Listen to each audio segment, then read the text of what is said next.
ये भागवत जी में लिखा है, ऐसा मत सोचना मैं अलग से बोल रहा हूं। कहते हैं कि तरुणी प्रभुता गेहे। ब्रज के संत कहते हैं कि भागवत जी में तरुणी शब्द का अर्थ विद्वानों ने जो नई बहू आई है उसके लिए किया गया है। सासू जो तो झुकी जा रही है कमर धीरे धीरे। घर के सासू तो बेचारी बूढ़ी हो गई जी, आंख से भी कम दिखता, कान से भी कम सुनती, थोड़ी बुद्धि भी कम काम करती है, कमर भी झुकी है, पुरानी हो गई। और यहां तरुणी बनी है। कौन बोला? नई वाली जो बहू है वो। तरुणी प्रभुता के हैं। क्या देखते हैं कि जो तरुणी है उसकी प्रभुता है किसमें? बोले गृहस्थ में। और सरल करो इसको, अब समझा देता हूं, और सरल करो इसको। नारद जी कहते हैं कि हे भैया, हे महाराज, आप सब ऋषि, सबसे बड़ी विडंबना गृहस्थ में ये है कि जो सबसे नई वाली बहू है वो चाबी लेकर के घर के मालकिन बनना चाहती है। इसका झगड़ा घर घर है। तरुणी प्रभुता गेहे, गेहे मतलब गृह, प्रभुता मतलब मालकिन बनना, अपना वर्चस्व जमाना। तरुणी मतलब जो नई वाली बहू है। तो बहुओं की प्रभुता घर घर में है, और जिनके घर में बहुओं की प्रभुता आई तो ये गारंटी भागवत जी देते हैं कि उसके घर में विषमता आ जाती है। हाँ, प्रमाण बोले जहां सुमति तहां संपत्ति नाना,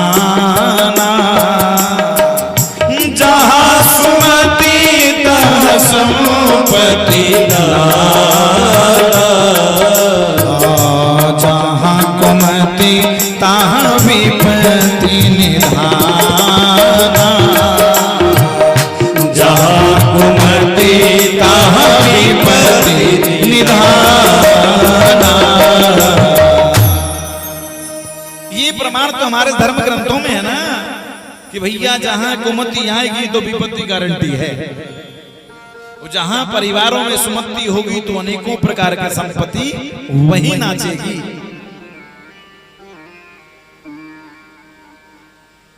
अब यहां कौन सी कुमति आती है जी?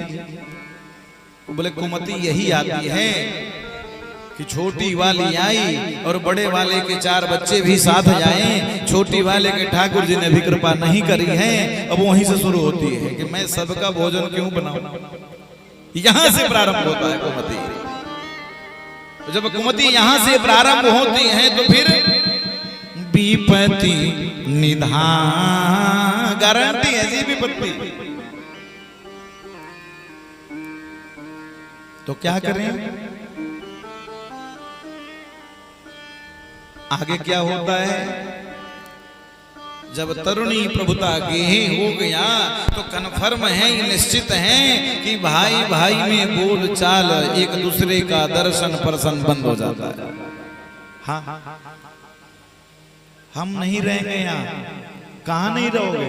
बोले जहां सब बड़े लोग हैं, हमको तो अलग ले चलो कहीं और। वो बेचारा बन गया और बेचारा बन करके चला। और जैसे ही चला, अरे कोई समस्या आ गई घर में तो घर से मुंह क्या बोलते हैं, घर से बोले घर से रूस के चला गया और रूठ करके चला जाता है।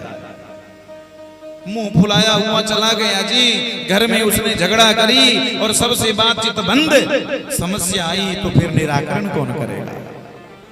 उस समस्या का समाधान कौन करेगा?